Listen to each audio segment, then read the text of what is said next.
automation skill set. Automation Play, world's emerging e-learning platform for industrial automation, and IIoT by Rana Muhammad Awais is one of the fastest growing websites in South Asia, making Pakistan proud of its hundreds of thousands students are foreigners. Thank you very much, sir, for joining us today. Before we begin, all our participants are requested to keep your mics and video turned off during the entire session. We will have a question and answer session at the end, in which you can raise your hands and the host will give you the opportunity to ask your question. You can also send any question or message to the host through the chat with your name and affiliation at the end.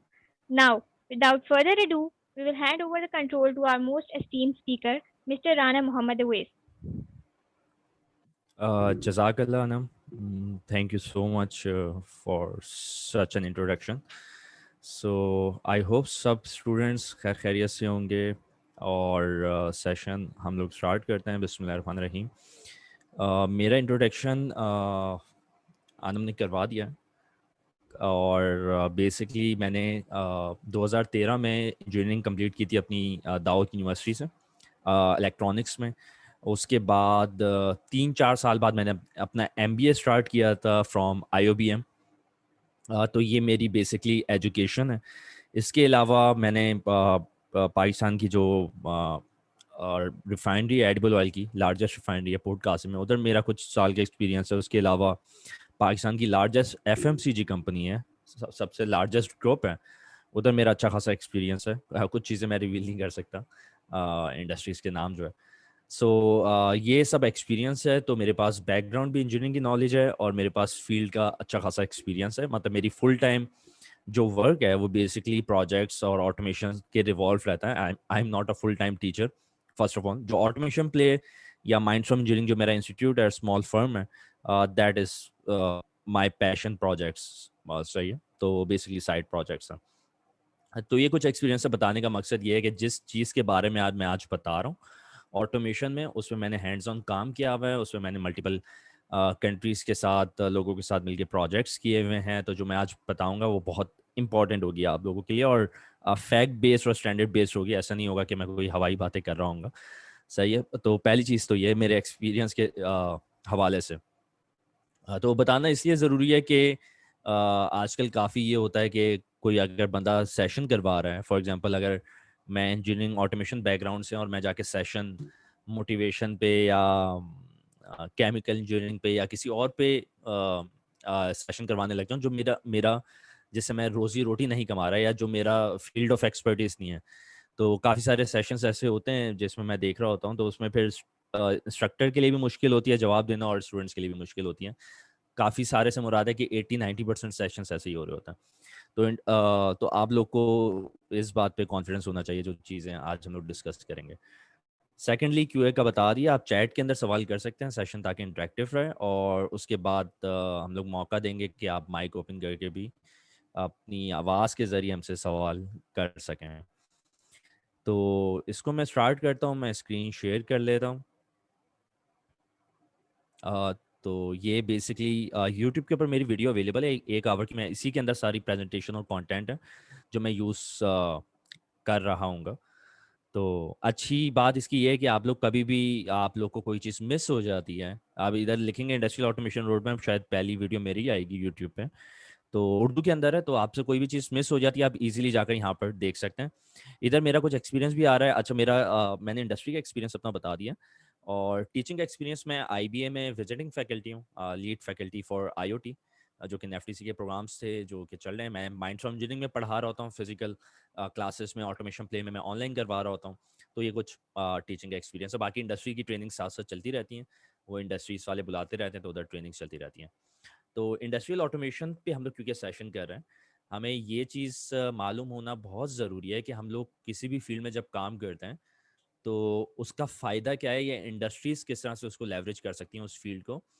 Industries के अलावा हम लोग किस तरह से वो चीज़ या skill सीख सकते हैं। ठीक है, तो काफ़ी सारी चीज़ें, ये कंटेंट ऑनलाइन भी अवेलेबल होता है। तो मैं वो चीज़ें अब बता रहा हूँ जो मेरा एक्सपीरियंस है फील्ड के हवाले से, जॉब्स के हवाले से, इन चीज़ों को इम्प्लीमेंट करने के हवाले से और सीखने के हवाले से। तो ऑटोमेशन से मुराद ये होती है कि कोई भी मैनुअल ऐसी एक्टिविटीज़ हों जो इंसान मैनुअल कर रहे हों और उसको हम लोग मशीन्स के ज़रिए, प्रोग्रामिंग के ज़रिए, हार्डवेयर्स के ज़रिए, सॉफ्टवेयर के ज़रिए उसको ऑटोमेट कर सकें कि उसमें ह्यूमन इन्वॉल्वमेंट कम से कम हो जाए और रिपीटेटिव टास्क जो हैं वो खुद परफॉर्म हो रहे हो। तो जब हम लोग हार्डवेयर के जरिए ऑटोमेशन करते हैं, हार्डवेयर प्रोग्रामिंग के जरिए इंडस्ट्री में सॉफ्टवेयर के साथ, तो हम लोग ऑटोमेशन इंजीनियर्स कहलाते हैं, industrial automation engineers, electrical and automation engineer. जब सॉफ्टवेयर वाले करते हैं इस तरह की ऑटोमेशन, तो उधर क्यूए ऑटोमेशन और इस तरह से उनकी अपनी फील्ड्स होती हैं। तो हर जगह की अपनी ऑटोमेशन है। तो हम लोग जनरल ऑटोमेशन की बात नहीं कर रहे हैं, हम लोग इंडस्ट्रियल ऑटोमेशन की बात करें कि जो ऑटोमेशन इंडस्ट्री में होती है। इसी तरह जैसे आईओटी का आप लोगों ने बज़वर्ड है, नाम सुना होगा कि आईओटी होम ऑटोमेशन लोग कर रहे होते हैं। तो जब इंडस्ट्री के अंदर आईओटी इम्प्लीमेंट करते हैं, एआई एक बहुत वाइड जनरल फील्ड है, वो डिफरेंट एप्लीकेशंस के अंदर यूज होती है, मेडिकल के अंदर भी होती है, लेकिन जब इंडस्ट्री में करेंगे तो वो इंडस्ट्रियल एआई हो जाएगी। तो ये बहुत इंपॉर्टेंट है, क्योंकि आजकल क्या होता है कि जब आप कहीं से कोई स्किल सीखते हैं आईओटी की, तो उसमें होम ऑटोमेशन आपको करवा के और आपको कहते हैं कि आप ये आईओटी एक्सपर्ट बन गए। ऐसा नहीं है। तो आईओटी की अगर आप सिर्फ होम ऑटोमेशन करके कुछ प्रोजेक्ट करेंगे, तो that would hardly be 5 to 10%, क्योंकि असली ऑटोमेशन तो उसमें है ही नहीं आईओटी से रिलेटेड। आईओटी जो इंडस्ट्रियल आईओटी है, वो it's a completely different field. तो पाकिस्तान के अंदर बहुत चंद लोग हैं जो उस पर प्रैक्टिकली काम कर रहे हैं। उनमें से अल्लाह ने मुझे सलाहियत दी है, तो मैं भी काम कर रहा हूँ। और मैंने बहुत मुश्किल से 3 साल से मैं सीखते हुए आ रहा हूँ खुद भी, अमेरिका में जो डिफरेंट गोरे हैं उनके साथ। और अभी भी मैंने एक मेरा पूरे साल का प्रोग्राम चल रहा है जो मेरा इस साल एंड होगा। तो मैं कंटिन्यूसली इंडस्ट्रियल आईओटी सीख रहा हूँ। इसी तरह उसके अंदर इंडस्ट्रियल एआई भी शामिल है। ऑल्दो मैं खुद भी ये चीज़ें प्रैक्टिकली कर रहा होता हूँ, बट सीखने से मुराद ये होती है कि मुझे स्टैंडर्ड्स पता चल जाए, मुझे बेस्ट प्रैक्टिसेस पता चल जाएँ कि टेस्ला आईओटी पे किस तरह से काम कर रही है और बाकी इंडस्ट्रीज किस तरह से काम कर रही हैं। क्योंकि टेस्ला एक अच्छा बेंचमार्क है इंडस्ट्रियल आईओटी या इंडस्ट्री 4.0 के लिए। तो इसलिए मेरे सेशन में आप नाम बार बार सुनेंगे। तो इस ऑटोमेशन का फ़ायदा ये होता है, प्रोडक्टिविटी आपकी बढ़ जाए, मतलब कम टाइम में ज़्यादा प्रोडक्ट्स आपके मिलें। अब चाहे वो बॉक्सेस बन रहे हैं, चाहे वो कोई इंडस्ट्रियल ऑटोमोटिव के अंदर जो डोर्स वगैरह बन रहे हैं, इंजन बन रहे हैं, कोई भी प्रोडक्ट बन रही है इंडस्ट्री के अंदर, तो उससे प्रोडक्टिविटी आपकी बढ़ जाए। अच्छा, एक चीज़ बहुत इंपॉर्टेंट है कि इंडस्ट्रियल ऑटोमेशन के अलावा बिल्डिंग ऑटोमेशन भी होती है, होम ऑटोमेशन भी होती है, लेकिन इंडस्ट्रियल ऑटोमेशन, क्योंकि वो ऑटोमेशन इंडस्ट्रीज के अंदर हो रही है, चाहे वो टेक्सटाइल है, एफएमसीजी है, ऑटोमोटिव है। दुनिया की जो जीडीपी है, फॉर एग्जांपल अमेरिका की, जापानीज की, वो ज़्यादा हिस्सा ऑटोमोटिव पे होता है। पाकिस्तान का ज़्यादा हिस्सा एग्रीकल्चर पे होता है। और जो बड़ी बड़ी फर्स्ट वर्ल्ड कंट्रीज हैं, जिनको वो लोग फर्स्ट वर्ल्ड कहते हैं और हमें थर्ड वर्ल्ड कहते हैं, तो जो डेवलप्ड कंट्रीज हैं बहुत ज़्यादा, उनके अंदर जीडीपी जो है वो मैन्युफैक्चरिंग के ऊपर चल रही है, कि वो गाड़ियां बना रहे हैं और वो इस तरह की प्रोडक्ट्स बना रहे हैं। तो इसका मतलब ये मार्केट दुनिया में सबसे बड़ी है। और आपको पता है मिडल ईस्ट और सऊदीया की मार्केट ऑयल पे चल रही है। तो उसके अंदर सारी है ही इंडस्ट्रियल ऑटोमेशन, और उसमें जॉब्स अपॉर्चुनिटीज बहुत अच्छी होती हैं, उसमें पैकेजेस बहुत अच्छे होते हैं, उसमें ग्रो करने के मौके बहुत अच्छे होते हैं। ठीक है, तो ये फायदा है इस फील्ड का।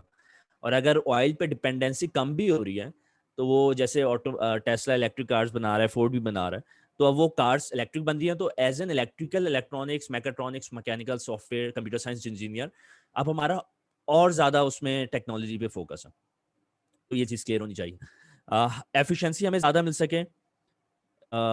एफिशिएंसी, हायर एफिशिएंसी से मतलब है कि इसमें तो प्रोडक्शन क्वालिटी, और जब हम लोग एफिशिएंसी निकालते हैं, जैसे ओडब्ल्यू निकालते हैं, उसके अंदर प्रोडक्शन भी होती है, उसके अंदर क्वालिटी भी होती है, उसके अंदर मशीन स्पीड भी होती है, तो डिफरेंट चीज़ें कंबाइन हो जाती हैं और एक पैरामीटर मिलता है हमें एफिशिएंसी का, जो कि हम लोग ग्लोबली देख रहे होते हैं। जैसे डिफरेंट प्लांट्स हैं, टेट्रा पैक के प्लांट्स हैं, उनके 52 प्लांट्स हैं ग्लोबली, जो आपको मिल्क पैक और उसके कार्टन 7 लेयर्स की पैकिंग होती है। तो 52 प्लांट्स को वो आपस में कंपैरिजन कैसे करेंगे? वो बोलेंगे यार हमारी ज़्यादा प्रोडक्शन, हम ज़्यादा वो बनाते हैं, कार्टन्स बनाते हैं या जो भी बनाते हैं, और बाकी दूसरा प्लांट बोलेगा हम ज़्यादा बनाते हैं। तो वो एक जनरल जनरल कंपैरिजन होगा, उससे क्वालिटी नज़रअंदाज हो जाएगी, उससे मशीन की परफॉर्मेंस नज़रअंदाज हो जाएगी, अवेलेबिलिटी नज़रअंदाज हो जाएगी कि कितना डाउन टाइम आया, कितना अप टाइम आया, लॉसेस क्या क्या हैं। तो हम लोग ओडब्ल्यू का फिर मैट्रिक यूज़ करते हैं उसको करने के लिए। तो मेरी मीटिंग, क्योंकि एक ट्रेनिंग थी टेट्रा पैक के साथ, और वो हमें गैप्स बता रहे थे, क्योंकि जो लाहौर का प्लांट है, आई बिलीव वो सेकंड रैंक हुआ था वर्ल्ड में 52 प्लांट्स में से, वर्ल्ड क्लास मैन्युफैक्चरिंग पे, और पहला तुर्की का प्लांट था। तो वो हमें बता रहे थे कि क्या गैप्स उनको नजर आ रहे होते हैं। हायर फ्लेक्सिबिलिटी है, रिड्यूसेस डिफिकल्ट फिजिकल वर्क और टास्क इन हैजर्डस एनवायरनमेंट। तो बेसिकली कॉमन सेंस है, ठीक है। ऑटोमेशन से आप हम लोग क्या फ़ायदा ले सकते हैं। तो आप लोग के कोई भी सवाल ज़हन में हो, क्योंकि आप लोग हो सकता है सेशन के एंड में भूल जाएँ, देखता रहूँगा। अगर मुझे इसके अंदर मैं देख लेता हूँ, तो मैं चैट खोल भी लेता हूँ, कर भी सकता हूँ। ये सब चीज़ें हो गई हैं हमारे पास। इसके अलावा बेनिफिट्स हमने देख लिए। बेनिफिट्स के बाद आ जाते हैं स्टैंडर्ड पे।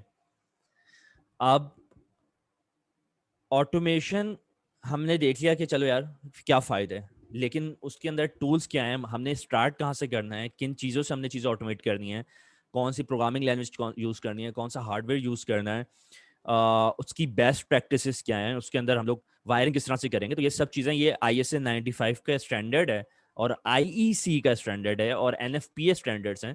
3 to 4 स्टैंडर्ड्स हैं जो हमें बताते हैं कि हमें किस तरह से ऑटोमेशन का पाथ पाथ फॉलो करना है स्किल्स के हवाले से भी।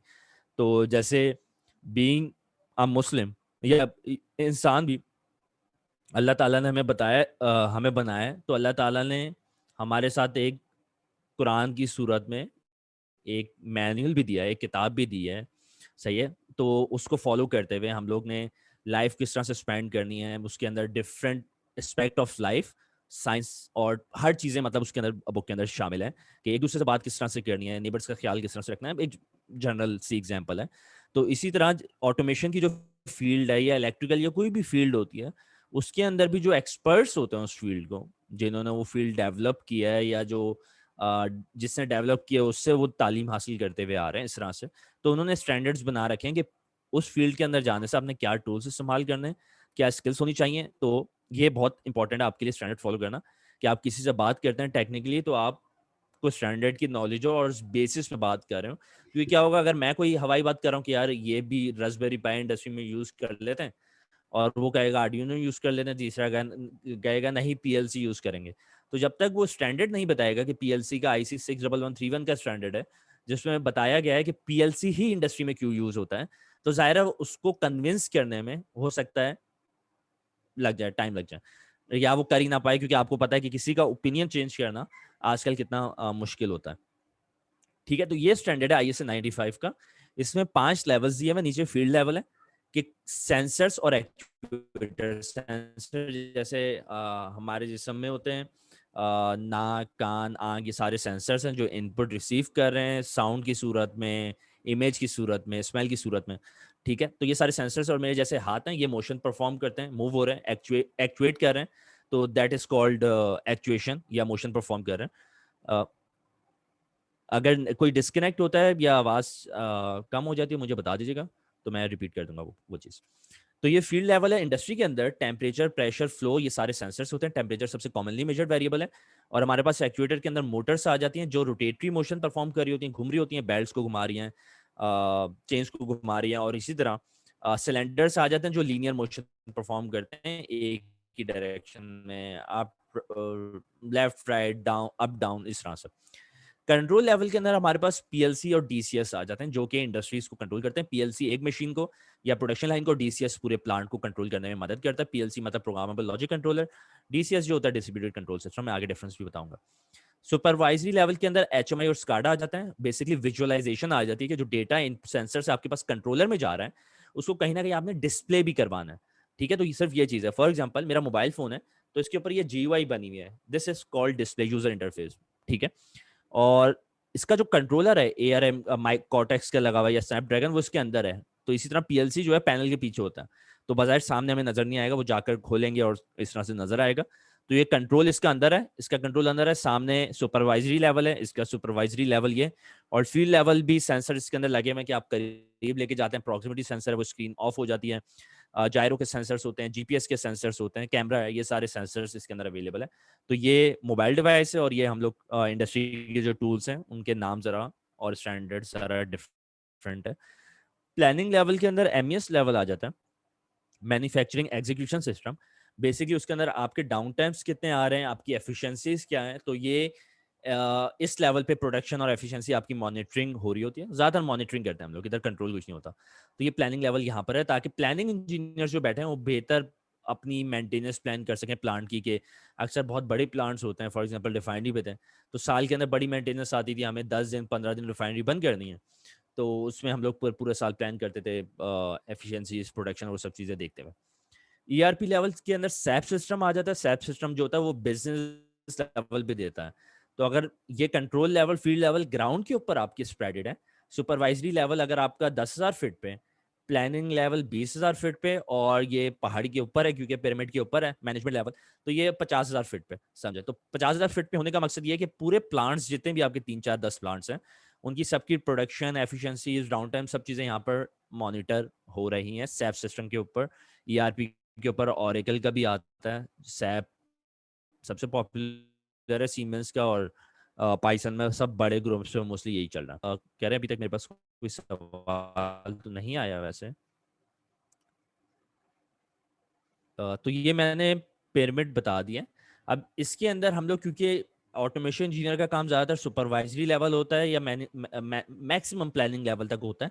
नॉर्मली एमईएस ईआरपी पे आईटी वाले भी काम कर रहे होता है। तो ये ओटी लेयर है, ऑपरेशन टेक्नोलॉजी, और ये ऊपर की 2 आईटी लेयर्स हैं। जब भी वो इंडस्ट्री 4.0 के अंदर कहता है कि हमने ओटी आईटी को मिक्स करना है, ठीक है। तो ये 3 लेयर्स के अंदर क्या टूल्स होते हैं, क्या चीज़ें अवेलेबल होती हैं, वो देख लेते हैं, जो स्टैंडर्ड बताता मैं। उसके अंदर हमारे पास सेंसर्स हैं, पीएलसी है, एक्चुएटर हमारे पास है। मैं इसको और फुल स्क्रीन कर लेता हूँ ताकि आप लोग सब देख सकें।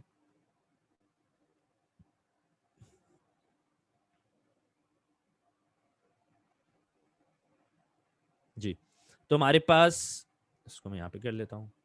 हमारे पास पीएलसी प्रोग्रामेबल लॉजिक कंट्रोलर है जो कि इनपुट रिसीव करता है और आउटपुट परफॉर्म करके देता है। एक्चुएटर हैं, सेंसर्स हैं, एचएमआई ह्यूमन मशीन इंटरफेस है कि इंसान और मशीन की इंटरेक्शन हो रही है। मोटर ड्राइव्स हैं जिसके अंदर बीएफडी, सर्वो और ये चीज़ें आ जाती हैं।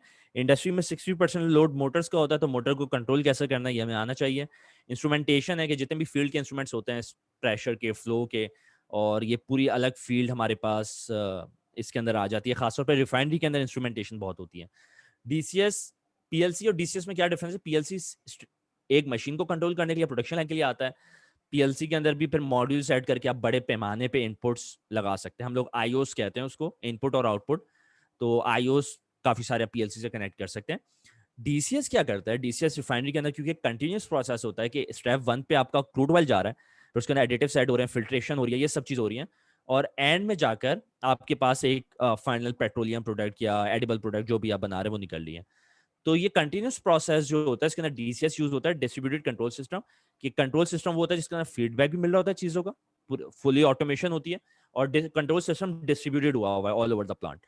ठीक है। PLC can be a part of DCS, PLC can be a part of SCADA as well. DC अच्छा, डीसीएस स्काडा में क्या डिफरेंस है? DCS within a plant, पूरे प्लांट को ऑटोमेट करने के लिए यूज होता है।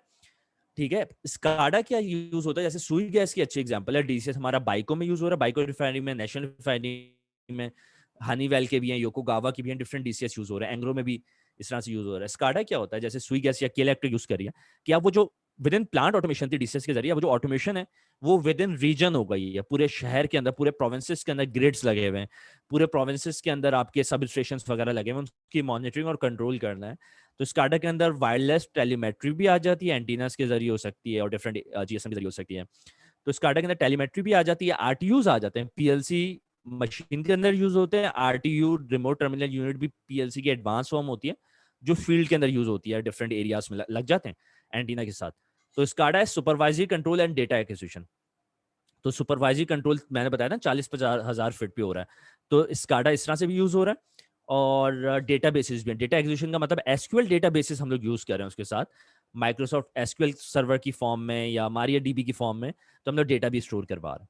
ठीक है। तो ये स्काडा और डीसीएस का डिफरेंस है। और किसी ने सवाल किया है HMI interface, SCADA interface. HMI basically human machine interface है, वो जो स्टैंड अलोन ऑपरेटर है जिसके सामने मशीन लगी हुई है, उस पर हम लोग दे देते हैं और उसे टच करके वो अपनी मशीन कंट्रोल करता है। तो एक सिंगल मशीन के लिए स्काडा का क्या मकसद है कि वो जो 10 12 15 मशीन हैं, 10 12 15 प्लांट्स हैं, तो विद इन प्लांट जब स्काडा लगा रहे हैं तो वो 10 12 मशीन का डेटा स्काडा पे आके, और वो कंट्रोल रूम में ऑपरेटर बैठा होगा, जैसे मूवीज में देखा है ना आपने, चेरनोबिल और डिफरेंट शोज आते हैं, वो बैठे होते हैं, पूरा कंट्रोल सेंटर होता है। तो उसके अंदर वो स्क्रीन्स लगी होती हैं काफी सारी, जैसे पीआईए जाते हैं या सुई गैस और तो उधर सीनियर ऑपरेटर बैठा होता है जो पूरे प्लांट को मॉनिटर कर रहा होता है, ठीक है। तो स्काडा विद इन प्लांट हो सकता है पूरी प्लांट को ऑटोमेट करने के लिए, ठीक है, और स्काडा विद इन पूरे मुल्क में भी हो सकता है, पूरे मुल्क के ग्रेड्स और इस तरह से कंट्रोल करने के लिए। तो ये एचएमआई और स्काडा का डिफरेंस है। Sir can you please mention the job market of industrial automation engineer, how good to be. चलो मैं ये सवाल कवर करता हूँ। How many IOs can we connect with single PLC? Single PLC में अगर स्टैंडर्ड पीएलसी है, अभी मैं दिखाता हूँ, तो उसके अंदर आप 10 12 15 आईओएस कनेक्ट कर सकते हैं। और अगर आपने और कनेक्ट करना, उसके आगे मॉड्यूल्स भी लग जाते हैं। कॉम्पैक्ट पीएलसी के आगे 8 मॉड्यूल्स लग जाते हैं, 4 मॉड्यूल्स लग जाते हैं, तो वो 80 तक आईओएस हो सकते हैं। और अगर आप मॉड्यूलर पीएलसी ले रहे हैं जिसमें कंट्रोलर और मॉड्यूल्स अलग अलग आते हैं ताकि एक्सपेंशन आसान हो सके, उसमें 128 मॉड्यूल तक भी लग सकते हैं। तो मतलब उसमें 5000 आईओएस तक भी जा सकते हैं। और डीसीएस के अंदर ये कैपेबिलिटी होती है कि वो तो 20-25 हजार आईओएस तक भी जा सकता है। लेकिन आईओएस के अंदर एनालॉग आईओएस भी होते हैं। डिस्क्रीट आईओ मतलब आप स्विच ऑन ऑफ कर रहे हैं तो ये डिस्क्रीट है, डिजिटल है। और एनालॉग का मतलब ये कि आप वो डिमर से वोल्टेज कंट्रोल कर रहे हैं अगर फैन की, तो वो एनालॉग है। तो एनालॉग के लिए प्रोसेसर और अच्छा होना चाहिए। तो डीसीएस की प्रोसेसिंग कैपेबिलिटी बहुत ज्यादा होती है। तो पीएलसी की मैं भी शेप दिखाऊंगा। अच्छा, आपने पूछा can you please mention the job market of industrial automation engineer, secondly how good to be. अच्छा, इंडस्ट्रियल जब इंडस्ट्रीज यहाँ पे हायर करती हैं पाकिस्तान में, तो वो इंडस्ट्रियल ऑटोमेशन इंजीनियर नहीं कहती, वो कहती है इलेक्ट्रिकल एंड ऑटोमेशन इंजीनियर। जैसे नेस्ले कहता है, पीएनजी कहती है प्रोसेस इंजीनियर, फौजी फर्टिलाइजर या एंग्रो कह सकती है electrical and instrumentation engineer, electrical and control engineer. तो जो मैन्युफैक्चरिंग प्रोसेस इंडस्ट्रीज हैं वो इस तरह से हायर करती हैं, क्योंकि इलेक्ट्रिकल पे भी उनका फोकस होता है, ऑटोमेशन बहुत क्रिटिकल लेवल की नहीं होती। जैसे बाहर टेस्ला की जॉब्स देखें, अमेजोन की, तो उसमें कहते हैं कंट्रोल्स इंजीनियर, ऑटोमेशन इंजीनियर, वो स्पेसिफिक कर देते हैं। बट यहाँ पे आपको मल्टी स्किल होना पड़ता है। तो आपकी जो फील्ड है इलेक्ट्रॉनिक्स की, मैंने किया था, या इलेक्ट्रिकल की, तो उसको कपल करना है आपने ऑटोमेशन के साथ। आपकी मैकेनिकल की है, मैकेनिकल प्लस ऑटोमेशन, आप मैकाट्रॉनिक्स बन जाएंगे। मैकाट्रॉनिक्स में ऑटोमेशन को आपने कपल करना है, कंप्यूटर साइंस वालों को उसको कपल करना है। तो इस तरह से आपने कपल करके चलना है। अगर बाहर जाते हैं तो बाहर डेडिकेटेड होता है। जब भी जो सऊदीया में आपके सीनियर्स जॉब कर रहे होंगे वो बोलेंगे यार ऑटोमेशन बहुत ज्यादा है, सीख कर आओ, ये चीज सीख कर आओ, वो चीज सीख कर आओ। यहाँ पर आपको हो सकता है इलेक्ट्रिकल इलेक्ट्रॉनिक्स का काम भी करना पड़े, मेंटेनेंस पे आपको डाला जाता है, मशीन्स की मेंटेनेंस देखें, और प्रोडक्शन भी अक्सर डाल दिया जाता है, या फिर आपको बोलते हैं ट्रांसफार्मर्स, केबलिंग और ये सब चीज़ें भी देखनी है आपको। तो डेली बेसिस पे अगर मेरा काम भी होता है तो वो उसके अंदर ज़्यादा 70% काम इलेक्ट्रिकल मेंटेनेंस और इन चीज़ों से रिलेटेड होता है, 30% ऑटोमेशन होती है, ठीक है। और माइंडस्टॉर्म मेरी प्राइवेट फर्म है, तो उसके ज़रिए मैं 100+% ऑटोमेशन कर रहा होता हूँ। तो इस तरह से ये चीज़ है। तो जॉब मार्केट जो है वो अच्छी है, electrical and automation, electronics and automation, मतलब उसको कपल करना है आपने अपनी फील्ड के साथ। तो उसके लिए जॉब के मौके अच्छी इंडस्ट्रीज में काफ़ी ज़्यादा है यहाँ पे। कंपटीशन अपनी जगह है, लेकिन कंपटीशन हर दौर में रहता है। उससे आपको कंपटीशन से ऊपर आना पड़ेगा, वो मैं आपको बताऊंगा किस तरह से आना। डेडिकेटेड इंडस्ट्रियल ऑटोमेशन इंजीनियर, ये अच्छा सवाल है।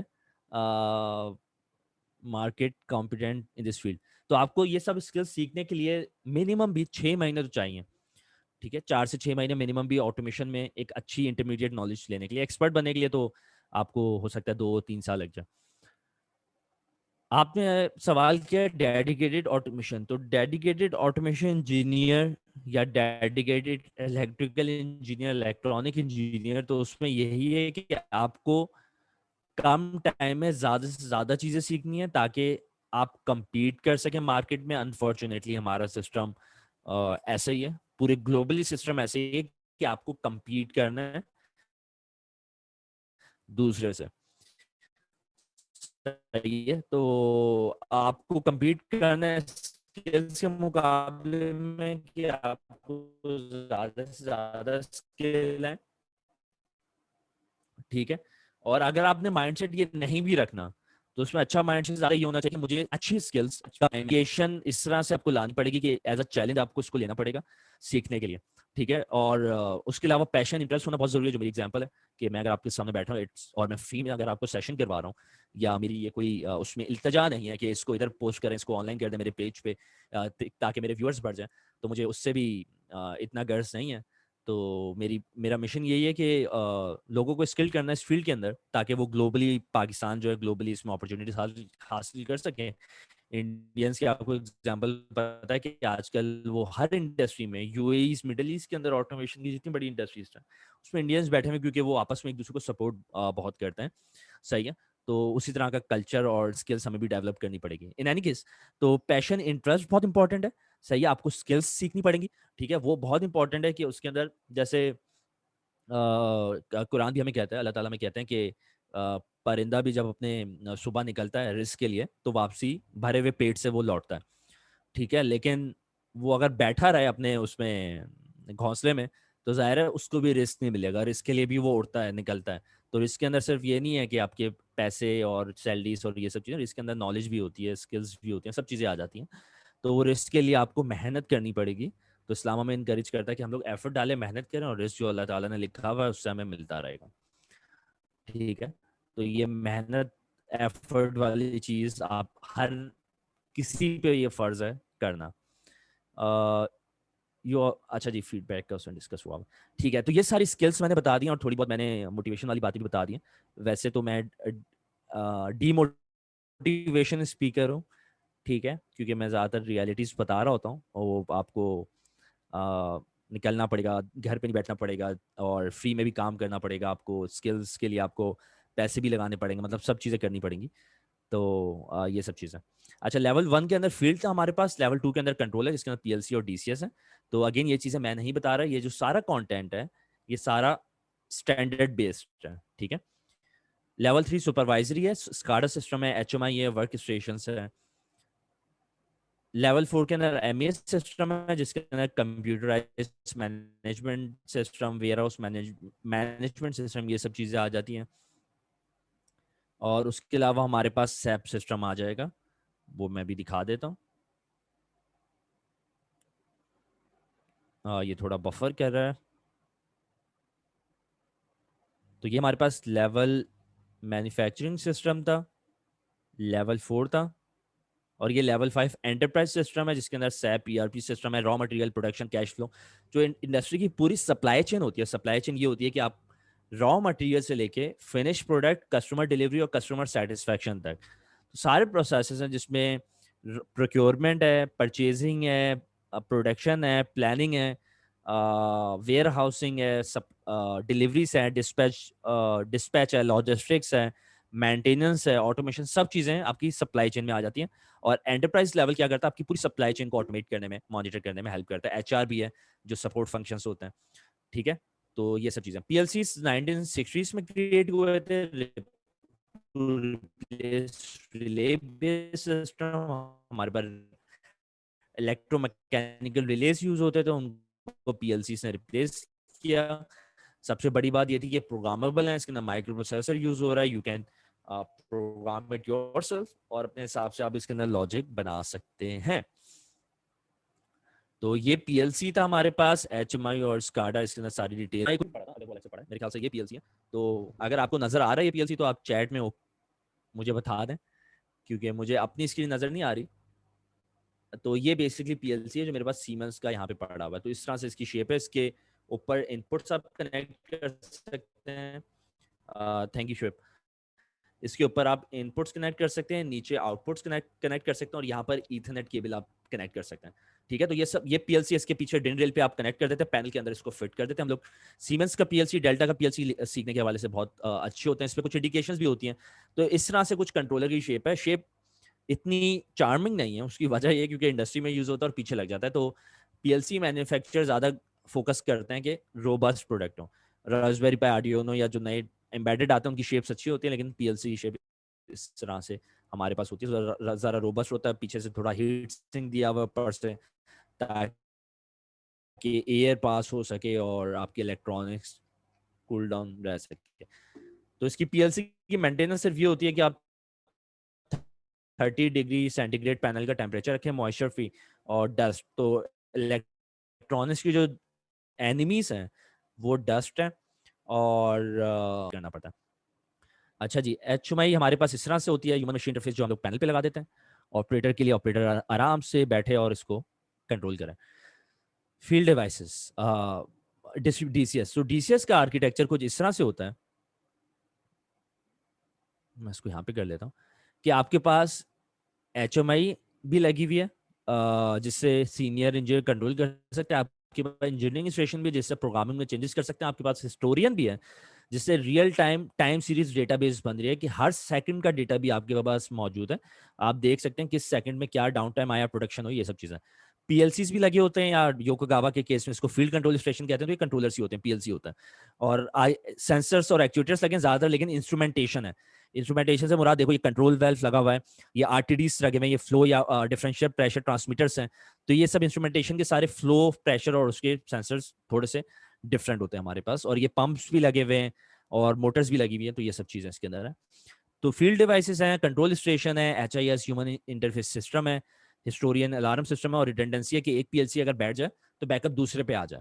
ठीक है, तो आपका प्रोसेस ही बंद हो जाना चाहिए, क्योंकि अगर ऑयल रिफाइनरी रुक गई आपकी तो उसको दिन लग जाते हैं, 3 4 5 दिन लग जाते हैं उसको वापसी स्टार्ट करने में। तो वो प्रोडक्ट सारी ज़ाया हो जाती है। 1 घंटे का डाउन टाइम जो है, वैसे जो कहा जाता है मैन्युफैक्चरिंग के लिए, प्रोसेस के लिए नहीं, वो 22 लाख रुपए का नुकसान होता है ऑन एवरेज 1 घंटे के लिए, अगर आपका प्लांट बंद हो जाए। तो डाउन टाइम को प्रिवेंट करना इतना इंपॉर्टेंट होता है। तो हम लोग जीरो डाउन टाइम की कोशिश करते हैं, लेकिन वो जीरो डाउन टाइम तो नहीं कर सकते। जैसे जहाज होता है वो जीरो डाउन टाइम पे चलता है। डाउन टाइम मतलब जब मशीन रुक जाए, अप टाइम मतलब जब मशीन चल रही है। तो अगर जीरो डाउन टाइम पे जहाज चल रहा है, क्योंकि उसके अंदर 1% भी 100 में से एक डाउन टाइम भी आया, इसका मकसद क्या है कि 100 में से एक जहाज आपका लाजमी गिरेगा। सही है, सिंपल मैथ्स है। तो ये एग्जांपल है उसकी। तो जहाज के अंदर क्योंकि टेक्नोलॉजी इतनी सोफिस्टिकेटेड होती है, वो दुनिया की टेक्नोलॉजी से भी 10 साल आगे होता है, जो जहाज की टेक्नोलॉजी होती है।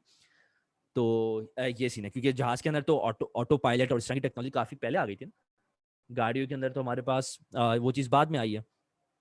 तो हम लोग इंडस्ट्री के ना जीरो डाउन टाइम की कोशिश जरूर करते हैं, हमारा एक ड्रीम टारगेट होता है, लेकिन हम लोग अचीव करना मुश्किल होता है, क्योंकि इतनी इन्वेस्टमेंट उस हिसाब से नहीं कर सकते। कुछ बाहर की इंडस्ट्री से वो कर भी रही होती है, वो चल भी रही होती है। ठीक है, DCS की बात हो गई हमारे पास, और इसके अंदर स्काडा की एग्जांपल एक होगी, जो मैंने दी हुई होगी इसके अंदर। ये एग्जांपल है स्काडा की। तो DCS के जो PLC के ब्रांड हैं, सीमेंस टॉप पर है, उसके अलावा मित्सुबिशी, रॉकवेल ऑटोमेशन, और ये सब ब्रांड्स अच्छे हैं। फिर नॉर्मल ब्रांड्स में डेल्टा फेटेक आ जाता है, नॉर्मल या छोटे ब्रांड में। अच्छी इंडस्ट्री हमेशा प्रेफर करेगी सीमेंस या रॉकवेल या फिर मित्सुबिशी। अच्छा, स्काडा के अंदर क्या है, वंडरवेयर, सीमेंस, विंसीसी और इग्निशन। तो ये कुछ ब्रांड्स हैं स्काडा के, तो ये सॉफ्टवेयर प्रोवाइड करते हैं। और इसके अंदर हम लोग यूज सीमेंस का PLC हो रहा होगा, सेंसर्स किसी और ब्रांड के हो रहे होंगे, IFM या सिक के, HMI विंटेक की यूज हो सकती है, डेल्टा की। और स्काडा जो होगा, सिस्टम जो रन हो रहा होगा, जो नीचे यहाँ पर मेंशन किया हुआ, वो ये सॉफ्टवेयर रन हो रहे होंगे। तो PNG, नेस्ले वगैरह जो टॉप इंडस्ट्रीज है, उसके अंदर वंडरवेयर भी यूज हो रहा है, कुछ के अंदर इग्निशन है, कुछ के अंदर सीमेंस यूज हो रहा है। तो ये टॉप 3 ब्रांड्स हैं यहाँ पर जो यूज हो रहे हैं पाकिस्तान में। और भी होंगे, लेकिन ये अच्छे ब्रांड्स भी हैं, ग्लोबली भी यूज हो रहे होते हैं। तो मैं वही ब्रांड्स बता रहा हूँ जो कि जिनको सीखने से और काम करने से फायदा होगा।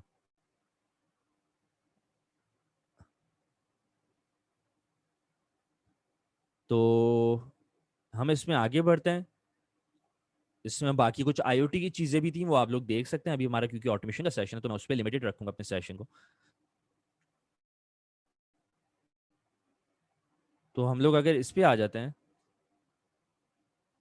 PLC पे, तो PLC की वैसे मैंने शेप तो दिखा दी है PLC की। अच्छा, इंडस्ट्रियल ऑटोमेशन के अंदर PLC कोर कंपोनेंट है हमारा, तो इस वजह से मैं उस पर ज़्यादा फोकस कर रहा हूँ कि आप लोग को एटलीस्ट PLC का पता हो और इस पे काम करना आता हो। तो मैं वाईफाई दूसरा कनेक्ट क्या तो कर लेता हूँ अगर नेटवर्क का इशू आ रहा है। वैसे मैंने जोंग की डिवाइस लगाई हुई है इसमें। तो मेरे पास 2 वाईफाई हैं, जब भी मैं बैकअप के तौर पे जोंग यूज़ कर रहा था। अच्छा जी, अब क्लियर आ रही है आवाज़ आप सबको? नेटवर्क इशू तो नहीं आ रहा? मैं चैट ओपन कर लेता हूँ।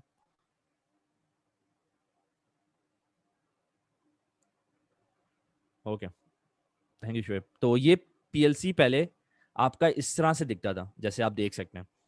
तो आप लोग सबने पुराने कंप्यूटर्स भी देखे होंगे जो पूरे रूम में आते थे। तो वक्त के साथ जैसे जैसे टेक्नोलॉजी बढ़ी, और VLSI जिसको कहते हैं वेरी लार्ज स्केल इंटीग्रेशन, तो उसकी वजह से हमें आज PLC जो मेरे हाथ में है वो इस तरह से दिखता है।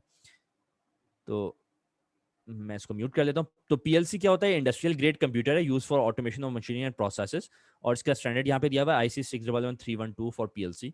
कि PLC इस तरह शेप का होना चाहिए, 24 वोल्ट के इनपुट आने चाहिए, इतने टेम्परेचर और ह्यूमिडिटी और वाइब्रेशन को फेस कर सकता है।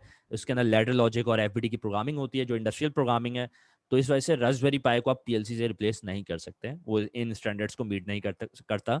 आर्डिनो इन स्टैंडर्ड को मीट नहीं करता, ESP8266 इन स्टैंडर्ड्स को मीट नहीं करता। मैं इस वजह से नहीं कह रहा कि मुझे यूज़ नहीं करने आता, मैंने इंडस्ट्री में भी यूज़ किया है, लेकिन उन जगहों पे जहाँ पर मुझे पता है कि स्टैंडर्ड का कोई मसला नहीं होगा, जहाँ पे मुझे पैसे सेव करने हैं, जहाँ पे छोटा टास्क है, एक सेंसर की इन्फॉर्मेशन मुझे मॉनिटर करानी है, HMI भी लगाने की जरूरत, ऑपरेटर का कोई ताल्लुक नहीं है, तो कुछ सिनेरियोस में यूज़ कर सकते हैं, लेकिन वो गाइडेंस से, एक्सपर्ट गाइडेंस से और देखते हुए कि कहाँ मैनिपुलेट कर सकते हैं।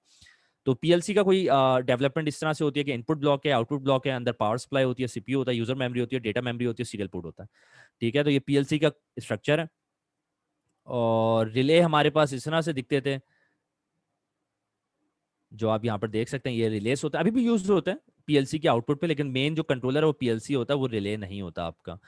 और मॉड्यूलर पीएलसी जो है वो इस तरह से दिखता है, रैक टाइप जो होता है, उसके अंदर आपके पास ये controller, network module, IO block सब अलग अलग होते हैं। तो ये मेरे हाथ में यहाँ पर स्टैंडर्ड पीएलसी, कॉम्पैक्ट पीएलसी इसको कहते हैं, जिसके अंदर इन आईओस बिल्ट इन लगे होते हैं, और आईओ ब्लॉक्स, आईओ तो मतलब आप एक्सटर्नली कनेक्ट करते हैं, और रैक टाइप मॉड्यूलर के अंदर इस तरह से आप अलग अलग मॉड्यूल होते हैं, तो ज्यादा एक्सटेंड कर सकते हैं आप। इनपुट्स किस तरह किन किन किस्म के होते हैं, सेंसर्स भी हो सकते हैं, लिमिट स्विचेस है, प्रॉक्सिमिटी है, सेलेक्टर है, इमरजेंसी है, स्टार्ट स्टॉप बटन्स है, और इस तरह से आउटपुट्स हमारे पास मोटर और लैंप हो सकते हैं। इसमें अगर दिया हुआ है मैं आपको दिखा देता हूँ। अच्छा, ये वीडियो भी बहुत ज़बरदस्त है, इस माशाल्लाह से इस वीडियो के कितने व्यूज़ हो गए हैं, ये तो मेरे चैनल के व्यूज़ बता रहा है, मिलियन के करीब अल्हम्दुलिल्लाह आने वाले हैं। तो 25,000 व्यूज़ हैं, 25,000 लोग या 20,000 ज़्यादा से लोग देख लिया, तो ये 2 घंटे की ये वीडियो है और 1 घंटे की है। तो ये आप 3 अगर देख लेंगे तो आपको बहुत चीज़ें बहुत हद तक क्लियर हो जाएँगी। ठीक है, बाकी मैं बूट कैंप का इसमें बता दूँगा, जिसके लिए मैंने ये सेशन कंडक्ट करवा रहा हूँ, या जो मेरी मोटिवेशन इस सेशन के बिहाइंड। अच्छा, ये वीडियो है। तो अब इसके अंदर जो मैं कुछ चैट से सवाल पढ़ लेता हूँ। अच्छा, ये क्लियर है, ठीक है। तो क्योंकि हमारा इंडस्ट्रियल ऑटोमेशन में भी 2 किस्म की ऑटोमेशन होती है। एक होती है फैक्ट्री ऑटोमेशन, कि आपके पास डिस्क्रीट प्लांट्स है, फॉर एग्जांपल दराज का प्लांट है जिसके अंदर बॉक्सेस को आपने वेयर हाउसिंग करनी है, कोलगेट का प्लांट है, मैक्स बार और उस तरह की प्रोडक्ट बननी है, सारे प्लांट्स हैं जिधर मैं जा चुका हूँ। दराज पे मेरी वर्चुअली बात हुई थी, गया तो नहीं हूँ मैं, प्लांट नहीं है, बेसिकली वेयर हाउस है। कोलगेट के प्लांट में जा चुका हूँ, PNG के प्लांट में जा चुका हूँ, जो आपकी शैम्पू बॉटल्स बनती हैं, पैंटीन वगैरह मेरे ख्याल से वो बना रहे थे, तो उनके जो प्लांट्स हैं उधर मैं विजिट कर चुका हूँ। तो ये सारे जो प्लांट्स हैं ये पैकेजिंग वगैरह के और इस तरह के, वो अक्सर फैक्ट्री ऑटोमेशन उसको कहते हैं। दूसरी होती है process automation, process control automation, जो होती है रिफाइनरीज की, जैसे मैं रिफाइनरी में था, क्योंकि उसकी ऑटोमेशन कंटिन्यूस प्रोसेस होता है, उधर चैलेंजेस और एक्सपर्टीज ज़्यादा रिक्वायर्ड होती है। तो इंजीनियर की ख्वाहिश होती है पाकिस्तान में, पाकिस्तानियों की, कि वो ऑयल रिफाइनरीज में जाए, वो सऊदी अरामको में जाके काम करें, वो जहाँ पे NRL, बाइको और इस तरह की रिफाइनरीज में काम करें। लेकिन अब मेरा जो ट्रेंड है, या अब जो मैं कहता हूँ, वो ये कहता हूँ कि अब क्योंकि ऑयल पे डिपेंडेंसी खत्म होती जा रही है, आप काम करें ऑटोमोटिव के अंदर, जो इलेक्ट्रिक कार्स बना रही हो या इस तरह की टेक्नोलॉजी बना रही हो, उधर रोबोटिक्स है और इस तरह से। तो फैक्ट्री ऑटोमेशन की ऑटोमोटिव प्लांट जो उनकी सबसे अच्छी एग्जांपल है, रिफाइनरी जो है प्रोसेस ऑटोमेशन। लेकिन लिमिट नहीं कर लेना, मैंने रिफाइनरी साइड पे भी काम किया है, मैंने डिस्क्रीट ऑटोमेशन मतलब फैक्ट्री ऑटोमेशन में भी काम किया है, और तो और अब इंडस्ट्रियल IoT में भी मैं काम कर रहा हूँ। तो सब फील्ड से थोड़ा थोड़ा वाकिफ होना जरूरी है। पता चले एक जॉब आप 20 साल गुजार दो, वो अच्छी चीज़ नहीं है, जैसे हमारे वालदैन करते, तो you should try to switch jobs in every 3 to 4 years। तो जॉब पे जाके अक्सर गुलामी वाला माइंडसेट हो जाता है, या बैठे बैठे वो 1 साल बाद आपके चैलेंजेस कम हो जाते हैं, फिर आपको ऑफिस जॉब मिल जाती है, तो इंजीनियर अक्सर बैठा रहता है। फिर आप बैठे रहते हैं तो आपकी सीखने की जुस्सुजू कम हो जाती है। तो अपने आप को कंफर्ट जोन से बाहर निकाल के, ऐसा भी नहीं है कि कंफर्ट धूप में खड़े हो जाएं, इस कंफर्ट जोन से मतलब है जब आपको लगे कि आप इस जोन में आ गए हैं, कि आपके अंदर मोटिवेशन खत्म हो गई है सीखने की, लर्निंग की, और आपकी ग्रोथ नहीं हो रही है, तो वो खतरनाक होती है। तो एज अ फ्रेश आपको अभी रियलाइज नहीं होगा, आप लोग सारे स्टूडेंट्स हैं, बट ये ऐसी कोई रॉकेट साइंस नहीं है, नॉर्मल बात है। आप यूनिवर्सिटी में भी अक्सर सेमेस्टर्स ऐसे आते हैं कि आपकी मोटिवेशन बिल्कुल खत्म हो जाती है पढ़ने की। अक्सर सेमेस्टर ऐसे आते हैं कि आपको मोटिवेशन बहुत होती है, यू आर वेरी मोटिवेटेड, तो कभी GPA कम होती है, कभी ज़्यादा होती है। तो ये चीज़ है। अगर मैं अपनी मोटिवेशन की बात करूँ, तो मेरी मोटिवेशन इसलिए रहती है, इस वजह से रहती है, सीखने का शौक होता है, सलाहियत का। और मैंने आपको ऑलरेडी बता दिया, हमें अल्लाह ताला कहते हैं सीखते रहना। कुरान की काफ़ी आयत में, हदीसों में है कि हमें सीखते रहना चाहिए। और आपको हदीस पता है, चाइना वाले भी, मतलब ये सब चीज़ें। तो ये चीज़ भी है। और जो फिर स्टिल जो पर्सनल इंटरेस्ट वो इससे बिल्डअप होता है, जैसे मेरे पास ये पीएलसी रखा हुआ है यहाँ पर मेरी डेस्क पे, इसलिए पड़ा है कि मैंने अपनी डेस्क को एक लैब बनाया हुआ है, मेरा इंस्टीट्यूट भी है।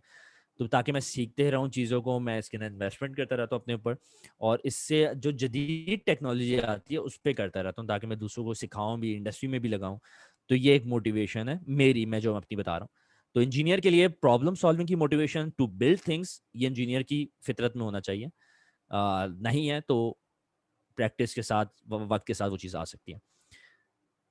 अच्छा जी, तो ये सारी प्रोग्रामिंग है। प्रोग्रामिंग में नहीं जाऊंगा क्योंकि हमने इंडस्ट्रियल ऑटोमेशन में बात करनी है, पीएलसी प्रोग्रामिंग पे नहीं करनी। पीएलसी की 5 प्रोग्रामिंग होती है। लैडर लॉजिक है जो मैंने इस वीडियो में करके दिखाई हुई है। एफबीडी भी है, फंक्शन ब्लॉक डायग्राम। और अच्छा, इस वीडियो के नीचे ना एक और चीज़ मुझे याद है, मैंने एक कोर्स का प्रोमो दिया हुआ है।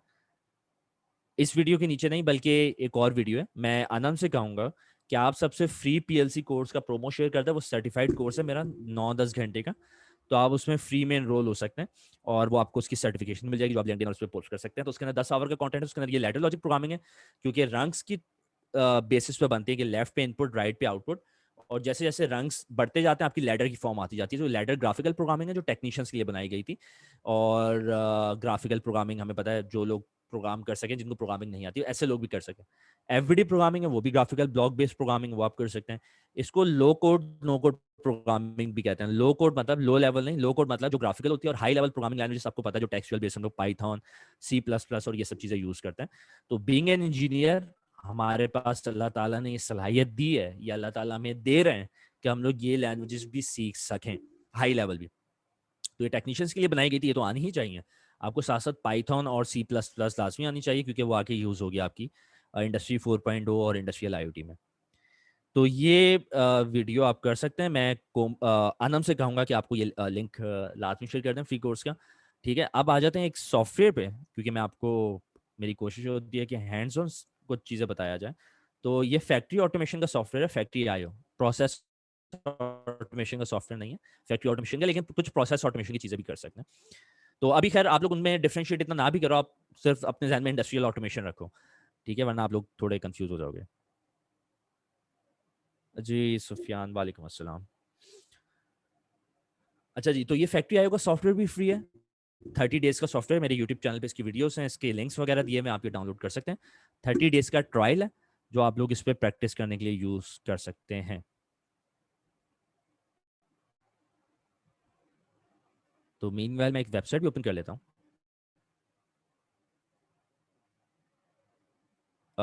नॉट रिस्पॉन्डिंग, तो ये भी खुल जाएगा। मेरे पास कोर i5 कंप्यूटर है, 7 जनरेशन। बट स्टिल सीमेंस के सॉफ्टवेयर उस पर ना थोड़ा लैग करते हैं। तो अगर आपके पास इन्वेस्टमेंट कर सकते हैं आप, एक अच्छा सा लैपटॉप होना चाहिए, कोर i5 एटलीस्ट 1000 का। कोर i5 मिल जाता है आपको रीगल से, तो वो बहुत हेल्प कर सकता है आपको। एक सेकंड, मैं वाईफाई देख लेता हूँ कि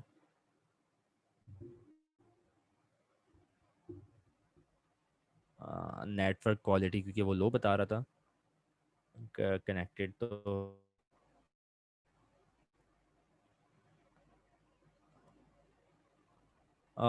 चले मैं लिख देता हूँ www.factoryio.com। तो ये लिंक है जो सुफियान ने मांगा है, आप लोग ये यूज़ कर सकते हैं।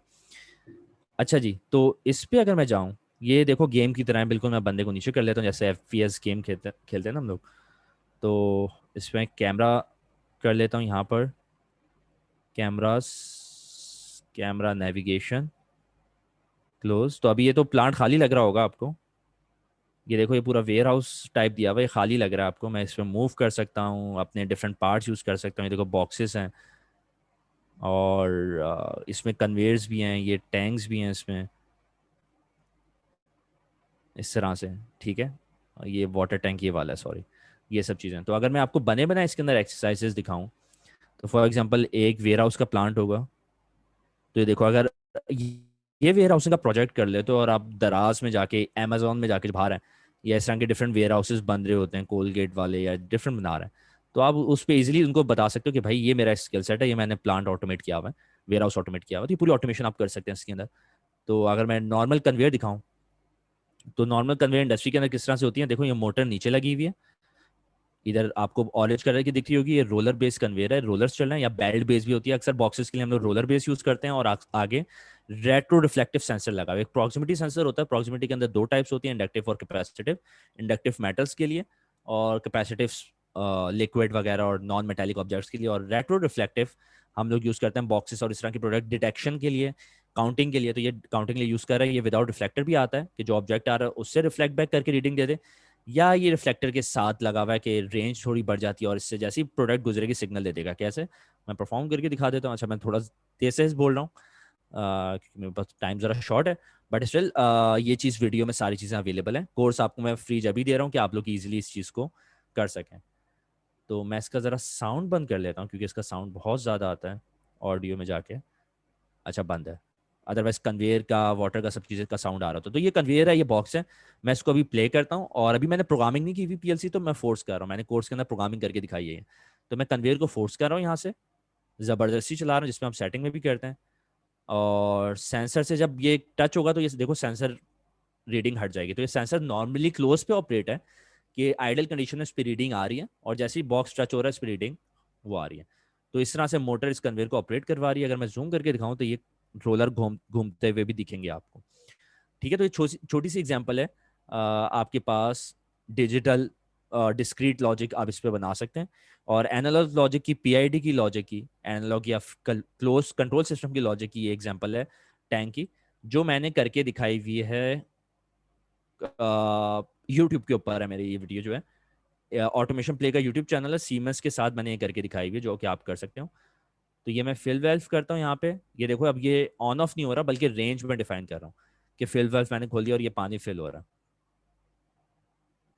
तो इसकी पूरी कंट्रोल ऑटोमेशन करके दिखाई हुई है कि 50% अगर मैं सेट पॉइंट यहाँ से सेट कर रहा हूँ तो प्रेजेंट वैल्यू मेरी 50% पे रहनी चाहिए, और एरर होता है present value minus set value, तो एरर पीआईडी जीरो कर देता है। ठीक है, एनालॉग प्रोग्रामिंग जीरो नहीं कर पाती, तो हम लोग उस पर पीआईडी का एल्गोरिथम लगाते हैं, उससे वो जीरो हो जाता है। तो ग्राफिकल प्रोग्रामिंग है, इजी टू यूज है, तो वो आप कर सकते हैं।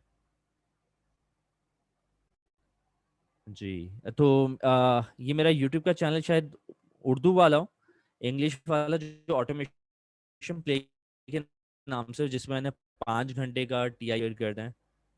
ये जो है मैं देख लेता हूँ वैसे कौन सा चैनल है, लिंक से मुझे पता नहीं चलेगा। हाँ यही है, थैंक यू जिसने भी शेयर किया है, तो इसका मतलब आप लोग को इल्म था।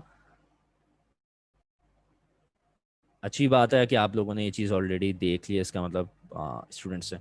ठीक है, तो ये इस तरह से ये एग्जांपल है फैक्ट्री ऑटोमेशन की। तो ये जो पूरी आपको ऑटोमेशन सीखनी है, आप पीएलसी प्रोग्रामिंग के साथ, इसके ऊपर भी इंडस्ट्रियल प्रोग्रामिंग है जो फंक्शन ब्लॉक से मिलती है, बट वो एग्जैक्टली सिमिलर नहीं है जो पीएलसी की होती है। तो मैंने सॉफ्टवेयर, इसकी अपनी प्रोग्रामिंग भी दिखाई हुई है कोर्स के अंदर, और सॉफ्टवेयर से भी इंटरफेस करके दिखाया हुआ है।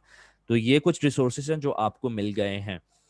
तो मेरे ख्याल से आई बिलीव आज के लिए ये इनफ है। मैंने क्योंकि 10 मिनट का क्यूए सेशन करना है, और उससे इम्पॉर्टेंट मैंने आपको ये चीज़ दिखानी है जो मेरी वेबसाइट है, जो हमने न्यू लॉन्च किया है, courses.automationplay.com की। तो इस वेबसाइट की सबसे खास बात ये है, मैंने आपको लिंक्स फ्री कोर्सेज भी दे दिए हैं। सीमेंस का कोर्स मेरे इंग्लिश चैनल पे फ्री कोर्स का कूपन मैं आपसे शेयर कर लूंगा। और हाँ, फ्री रिसोर्सेज मैंने इतने दे दिए कि आप लोग अच्छा स्टार्ट ले सकें। ये है पेड ट्रेनिंग। पेड ट्रेनिंग का फायदा क्या है कि आपको 9 कोर्सेज का हमने ऑटोमेशन बूट कैंप बनाया हुआ है। ये तो इंग्लिश वाला बूट कैंप है। अगर मैं ऑल कोर्सेज में जाऊँ पर, तो हमने 9 कोर्सेज का बूट कैंप बनाया हुआ जिसमें इंडस्ट्रियल ऑटोमेशन के सारे courses, PLC, HMI, SCADA, field level, PID logic, सब चीज़ें उसके अंदर शामिल है।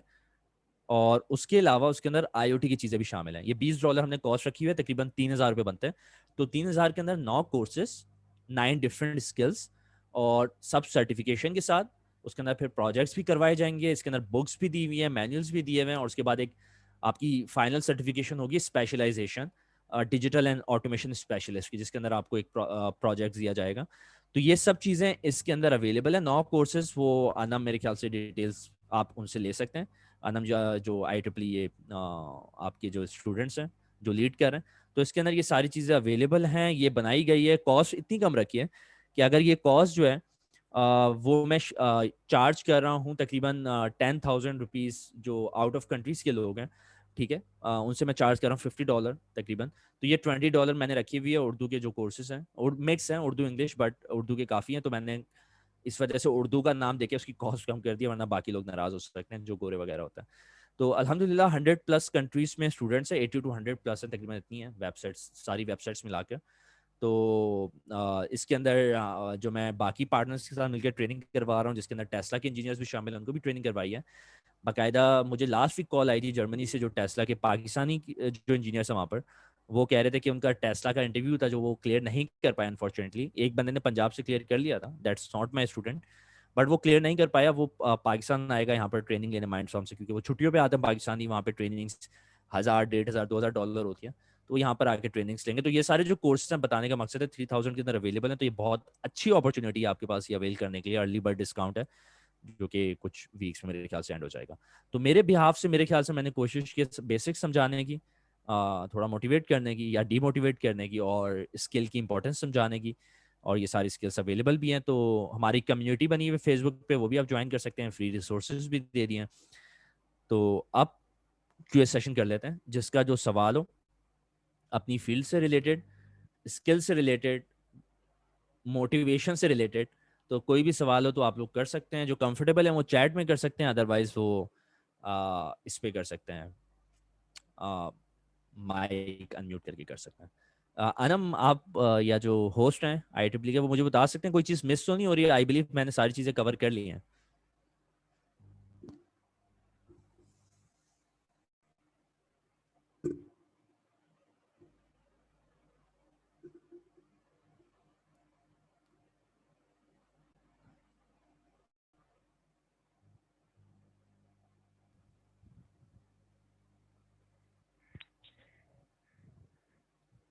Sir, everyone is asking about the name of website.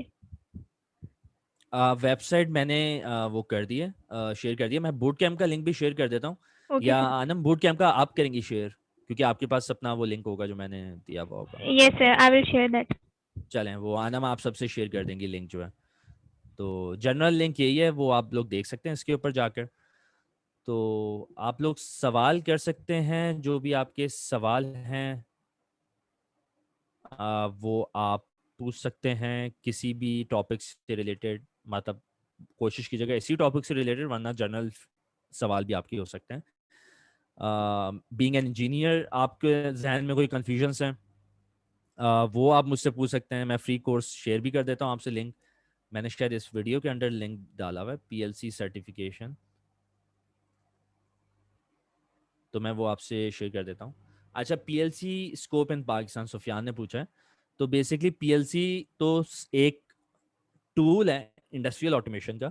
Industrial automation का मैंने बताया था कि आपको अपनी फील्ड के साथ उसको कपल करना पड़ेगा लाजमी, और अपॉर्चुनिटीज़ बहुत होंगी बाहर, तो बहुत हैं, दुबई, UAE, सऊदी अरब। जितने लोगों को, जब ही एक वजह है कि मेरे पास सबसे ज़्यादा स्टूडेंट्स मिडल ईस्ट के मेरे ख्याल से मेरे पास हैं, मिडल ईस्ट और यूरोप के। तो बाहर तो बहुत अपॉर्चुनिटीज़ हैं। तो यहाँ पर अपॉर्चुनिटीज़ जब होती हैं जब आप अपनी फील्ड के साथ कपल करते हैं। पता चले आपको सिर्फ PLC भी काम आता है, HMI पे और कुछ काम ही नहीं आता, तो वो ज़रा डेंजरस हो जाता है। आपको सब चीज़ों पे आता है। मैं फ्री कोर्स का लिंक शेयर कर रहा हूँ, फ्री PLC कोर्स। आप इसको कूपन यूज़ करते हुए आप अकाउंट बना के उसको वो कर सकते हैं। नहीं, मेरे ख्याल से ये गलत लिंक शेयर हो गया है, या तो मैं वापसी शेयर कर देता हूँ।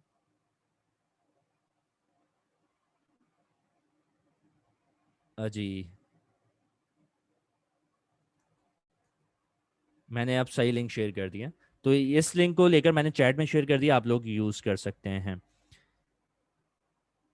PLC की क्लास कैसे PLC का मैंने ऑनलाइन बता दिया, लिंक शेयर कर दिया, और जिसको माइंड्स ऑफ इंजीनियरिंग में आना है वो माइंड्स ऑफ इंजीनियरिंग विजिट करता है, और देख सकता है, और डेमो ले सकता है, और उधर hardware based trainings hands on उधर कर सकते हैं, और ऑनलाइन का मैंने लिंक शेयर कर दिया।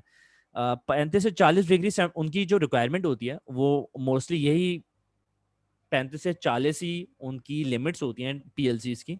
बट आइडियली आपके पास 30 डिग्री टेम्परेचर मेंटेन होना चाहिए। अगर SM 1500 जो 3-4 लाख का पूरा सेट आता है, इतना महंगा PLC यूज़ करें, तो आपको पैनल AC एक छोटा सा लगवा लें, कोई हर्ज थोड़ी है।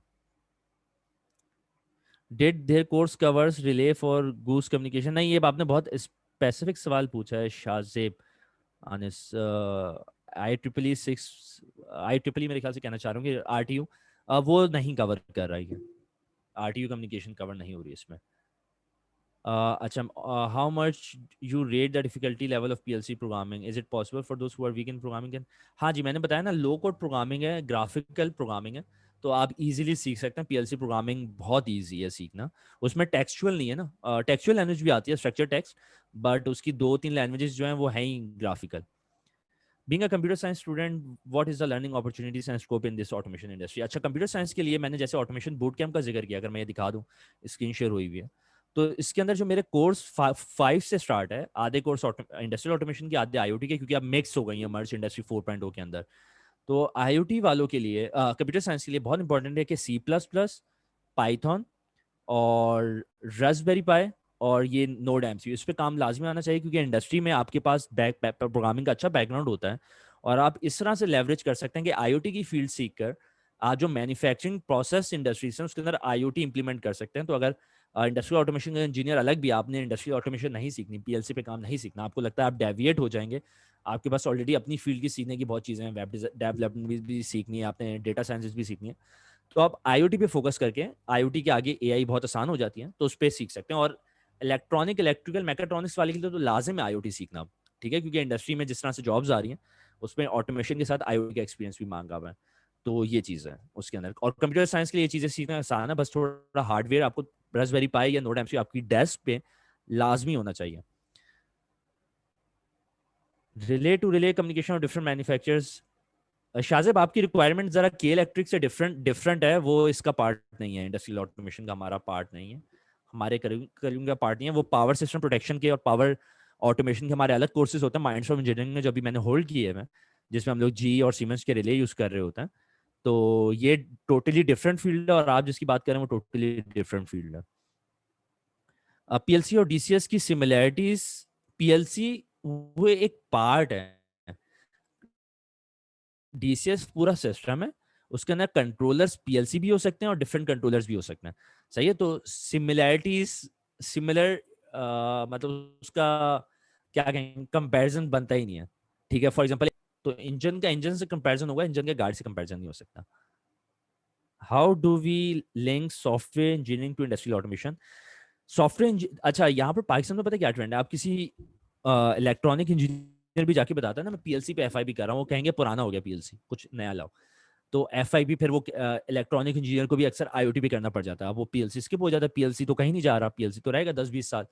मेरे पास जो अब नए PLC हैं वो PLC नेक्स्ट के पाकिस्तान में अल्हम्दुलिल्लाह हम लोग इनिशिएट कर रहे हैं, इंडस्ट्री 4.0 का बूट कैंप, तो वो भी PLC है, उसको PLC नेक्स्ट का नाम दिया हुआ है, अगली जनरेशन का PLC। तो सॉफ्टवेयर वालों के लिए आई वुड सजेस्ट कि वो IoT को लेवरेज करें और IoT से फायदा उठाएं, और जिसका इंटरेस्ट है, क्योंकि एंड ऑफ द डे क्या, कंप्यूटर साइंस सॉफ्टवेयर वालों के लिए मैं देखता हूँ कि जैसे मेरा था, मैं पहले PCB डिजाइनिंग और इलेक्ट्रॉनिक इंजीनियरिंग की जॉब कर रहा था, तो मैं इंटरव्यू वाले ने बुलाया कि आपने पूरे दिन ये डिज़ाइन हमें फाइनल करके देना है प्रोटियस पे, और फिर आपको हायर कर लेंगे। तो मैं उस वक्त रिफाइनरी में जॉब कर रहा था, मेरी ख्वाहिश थी कि मैं अपनी फील्ड में जाके जॉब करूँ, मतलब रिफाइनरी में मेंटेनेंस और वो भी थी ऑटोमेशन की, लेकिन मेरा उस वक्त इंटरेस्ट इस तरफ था और गाइड करने वाला कोई नहीं था।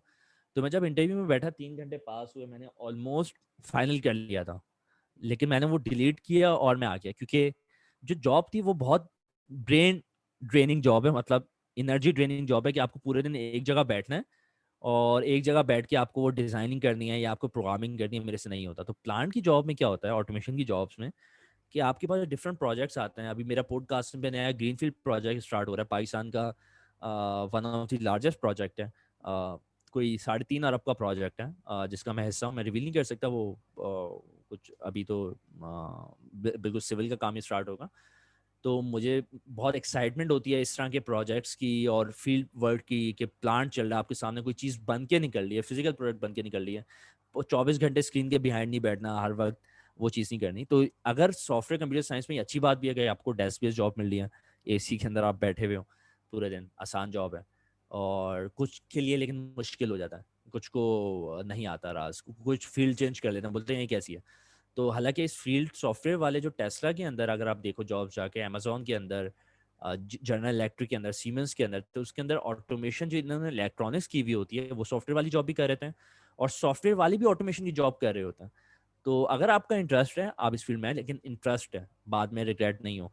लेकिन अगर आपका इंटरेस्ट नहीं है, आप कहते हो कि अपॉर्चुनिटीज क्या है इस फील्ड में, तो मैं कहूँगा कि आप आईओटी की तरफ डिफर कर जाएं, आईओटी की तरफ आ जाएं। सही है, IoT plus AI is the future of industry 4.0, और सॉफ्टवेयर कंप्यूटर साइंस को लाजमी काम आना चाहिए, बाकी को तो आना ही चाहिए, और बूट कैंप के अंदर सबके लिए सब चीज़ें कवर्ड है, तो इसलिए बूट कैंप एक सब चीज़ें कवर कर रहा है। Being an student of mechatronics engineer, अच्छा मैकेट्रॉनिक इंजीनियर जैसे मेरे कुछ स्टूडेंट्स से जायबिस करवाता है, क्योंकि पीएफ किट मुझे नहीं पता करवाता नहीं करवाता, या करवाता होगा, तो स्किल्स कोर्सेस यही हैं ऑटोमेशन के, आईओटी के, यही बूट कैंप आपको कवर करेगा, यही बूट कैंप आपको करियर में आपके ऊपर लेके जाएगा इंशाल्लाह। ठीक है, आप सीनियर से भी बात कर सकते हैं अगर आपको काउंटर चेक करना है मेरी बात को।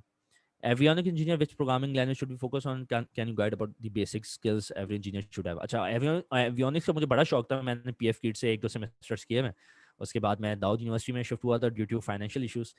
तो एवियोनिक्स का जो स्कोप है, अगर मैं एवियोनिक्स की बात करूँ, जैसे JF-17 थंडर बन रहे हैं, जहाज बन रहे हैं, एयर वेपन कॉम्प्लेक्स है, नेस्कॉम और ड्रोन्स मिसाइल्स और ये सब चीज़ें बना रहे हैं। नेस्कॉम में मुझे अपॉर्चुनिटी मिली थी, लेकिन मैंने प्रेफर किया कि मैं कराची में रहूँ अपनी फैमिली के साथ और अपने बिजनेस को भी लेवरेज करूँ, क्योंकि वो एक जहन में चीज़ थी कि कब तक दूसरों की गुलामी करेंगे, जॉब पे दूसरों को अमीर करेंगे, क्योंकि हमारा सिस्टम ऐसा है।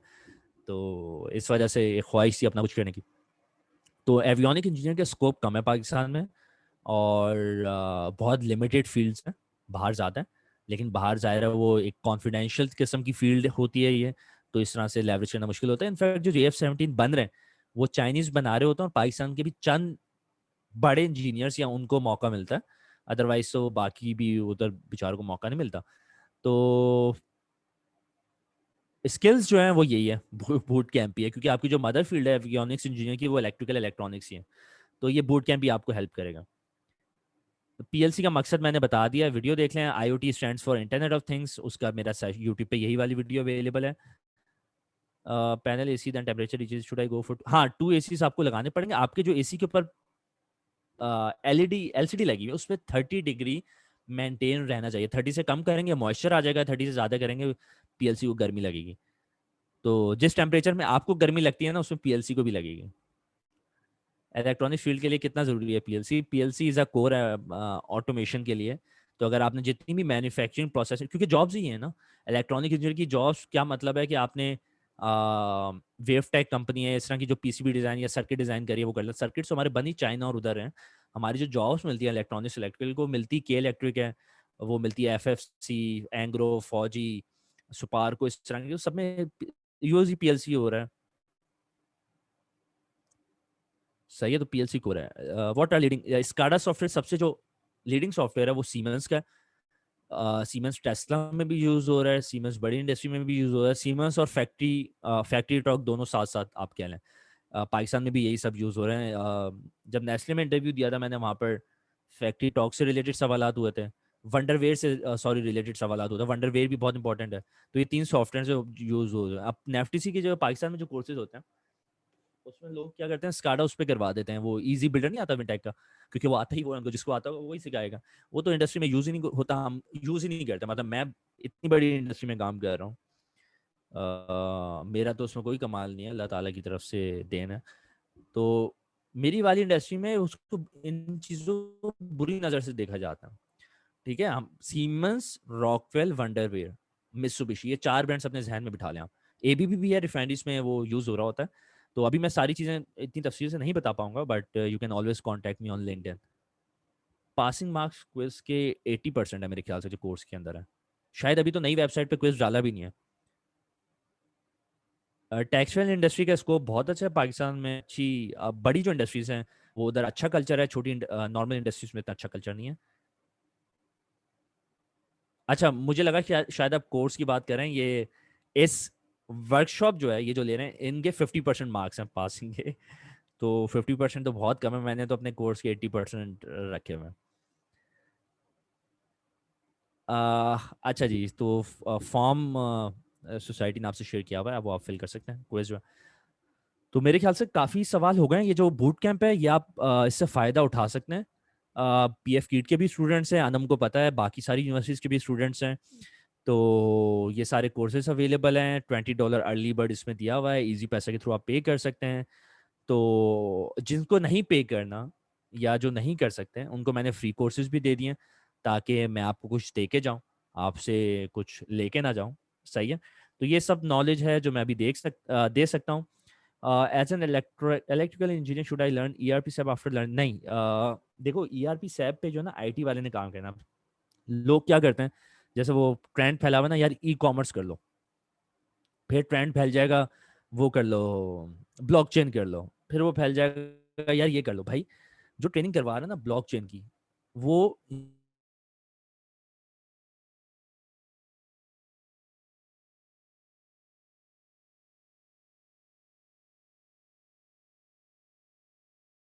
वही बेचेगा। मैं इंजीनियर हूँ, मैं फील्ड के अंदर काम कर रहा हूँ, मैंने 200 प्लस इंडस्ट्रीज के इंजीनियर्स को पाकिस्तान में ट्रेन किया हुआ है। ERP हाथ भी नहीं लगाने देंगे IT वाले सॉफ्टवेयर पे। सही है। तो सबसे बेहतर जो है, आवाज़ आ रही है मेरे ख्याल से, मेरा माइक शायद हिल गया था। तो सैप सिस्टम IT का काम है। आपको जब इंडस्ट्री में जाओगे आपको खुद उसकी बेसिक्स पता चलेंगे। मेरे पास ये सैप का यहाँ पर आ रहा होगा, मेरे पास सैप सिस्टम है,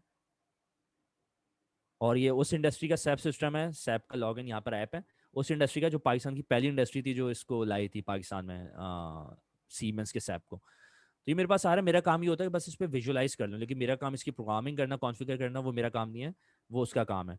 सही है। तो आपको PLC, HMI, SCADA, DCS, VFD, IoT के अंदर C++, Python, SQL databases, cloud, ये सब चीज़ें आनी चाहिए जो बूट कैंप कवर कर रहा है। आप अगर बूट कैंप में आ जाते हैं, आपको कहीं और जाने की ज़रूरत नहीं है। अगर आप माइंडसॉफ्ट में हैंड्स ऑन ट्रेनिंग भी करने आते हैं, फिर भी ये बूट कैंप के अंदर स्टूडेंट्स इनरोल हो रहे होते हैं, क्योंकि उनके पास लाइफ टाइम एक्सेस आ जाती है। लिंक्डइन आईडी में मैं शेयर कर देता हूँ आपसे, लिंक्डइन, तो आप लोग इस पे कनेक्ट कर सकते हैं ताकि मोहम्मद, तो किसी का कोई और सवाल हो तो वो कर सकता है।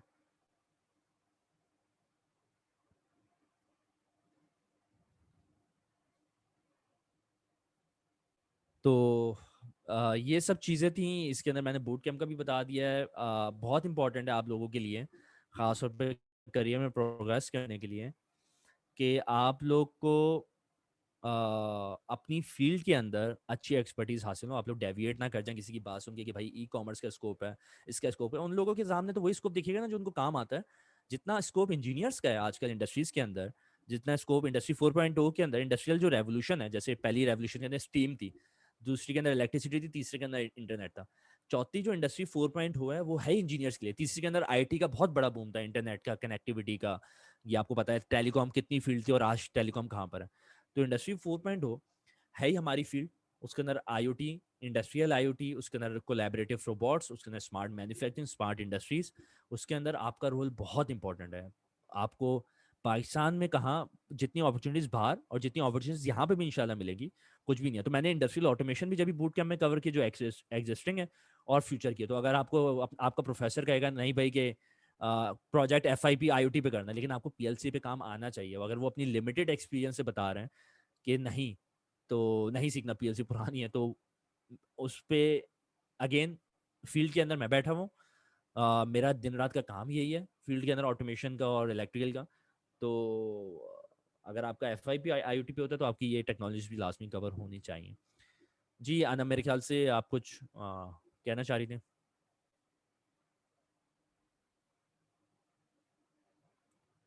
Sir, I was waiting for the closure, but still people are asking questions from you. अच्छा, मेरे पास जो सवाल है मैं देख लेता हूँ। स्कोप ऑफ ग्राफिक्स, ग्राफिक्स क्या होता है? ग्राफिक फील्ड की बात कर रहे हो तो वो मेरी फील्ड नहीं है। फेसबुक कम्युनिटी, अनम हम उसका ऑटोमेशन प्ले ग्रुप का लिंक शेयर कर दें सर। मेरे ख्याल से अनम के पास होगा। सर क्या हम स्काडा की कंट्रोलिंग मोबाइल से कर सकते हैं? माइक्रो कंट्रोलर ऑफ IoT है, माइक्रो कंट्रोलर IoT, हाँ हाँ बिल्कुल। स्काडा के अंदर आपको माइक्रो कंट्रोलर यूज़ करने की ज़रूरत ही नहीं है। स्काडा जैसे एक निशन है, सीमंस है, वो तो व्यू ऑफ थिंग्स और MQTT की टेक्नोलॉजी जो IoT की वो प्रोवाइड करता है। उसी के अंदर शामिल है। उनकी अपनी ऐप्स भी हैं पर्सपेक्टिव विजन की, वो आप यूज़ कर सकते हैं। तो वो तो खुद दे रहे हैं प्रोवाइड, क्योंकि अगर आप अपनी ऐप बनाएंगे वो करेंगे, वो इंडस्ट्री वाली लगाएगी नहीं, क्योंकि इंडस्ट्री वाले लगाएंगे सीमेंस का स्काडा और वो या इग्निशन का, तो वो उसी से ऐप्स वगैरह भी लेंगे। अगर आप अपना बना रहे हैं तो वो भी पॉसिबल है। MIT ऐप के जरिए ग्राफिकल प्रोग्रामिंग करते हुए आप कर सकते हैं, प्रोटोटाइपिंग कर सकते हैं, छोटी मोटी इंडस्ट्रीज में लगा भी सकते हैं। जिन इंडस्ट्रीज में लगानी है वो मुझसे पूछना होगा आपने, और वो मैंने बूट कैम्प के अंदर कवर की हुई है कि स्काडा और IoT ये सब चीज़ें कवर की हुई हैं। तो काफ़ी सारे सवाल हो गए। और किसी का कोई सवाल ऐसे हैं जो आप पूछना चाहें?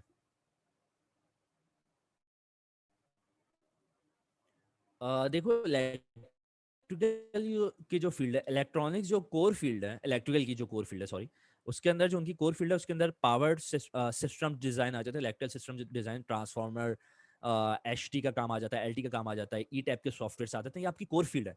ये आपको ये स्किल तो आनी ही चाहिए यूनिवर्सिटी के दौरान। मैं तुमको जिक्र ही नहीं कर रहा, इलेक्ट्रॉनिक्स की कोर फील्ड PCB डिजाइनिंग है, सर्किट डिजाइनिंग है, प्रोटीएस है, और ये सब चीज़ें हैं, डिजिटल लॉजिक है, ये चीज़ें आपको आनी ही चाहिए। कंट्रोल सिस्टम भी पढ़ाते हैं। तो मैं बात कर रहा हूँ उसको ऑटोमेशन से कपल करना है, IoT से कपल करना है, क्योंकि वो करिकुलम में पढ़ाई ही नहीं जाती उस तरह से। ठीक है, तो वो चीज़ आपको अपनी फील्ड की डिग्री आनी चाहिए, और ऑटोमेशन और IoT में आपको सिखा रहा हूँ, तो वो चीज़ आपकी कपल हो जाएंगी इस तरह से। और इलेक्ट्रिकल की पावर सिस्टम बहुत इंपॉर्टेंट है, power system protection, power system designing, वो भी बहुत इंपॉर्टेंट है। ठीक है, तो आपको हो सकता है ऑटोमेशन के अलावा इलेक्ट्रिकल इंजीनियर को पावर सिस्टम डिजाइन का कोर्स भी करना पड़े कहीं और से, ई टाइप का कोर्स भी कहीं करना पड़े। ई टाइप का कोर्स मैं डालूंगा, पावर सिस्टम की भी मेरी बात हुई है, लेकिन उसमें टाइम लगेगा ऑनलाइन डालने में। तो मैंने बात की हुई है, जो मेरे साथ माइंडस्टॉर्म इंजीनियरिंग की टीम्स होती हैं, इंस्ट्रक्टर्स रहे हैं, तो वो होपफुली 3-4 महीने में डल जाएंगे। जी, अगर किसी का सवाल नहीं है तो हम लोग बस सेशन कंक्लूड करते हैं। अनम, आप प्लीज़ सेशन कंक्लूड कर लें।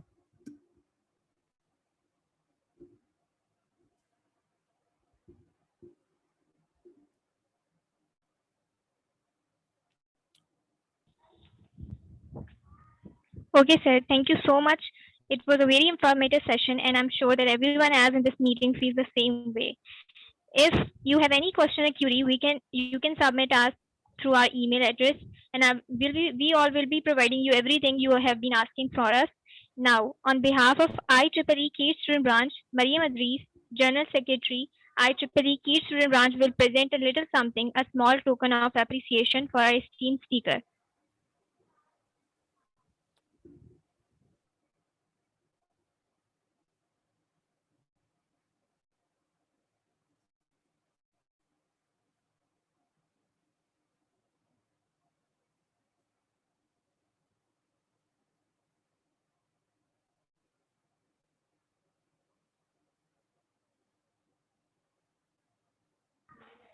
Now, on behalf of IEEE Key Student Branch and all the participants and our entire organizing body, we would like to thank you humbly for joining us today and giving us your time. Most welcome. मैं हमेशा available हूँ students की guidance के लिए।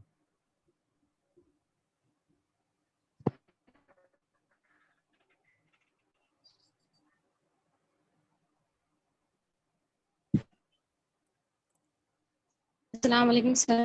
My वालेकुम name is सलाम। Thank you so much for taking out time and giving us such. I would like to present you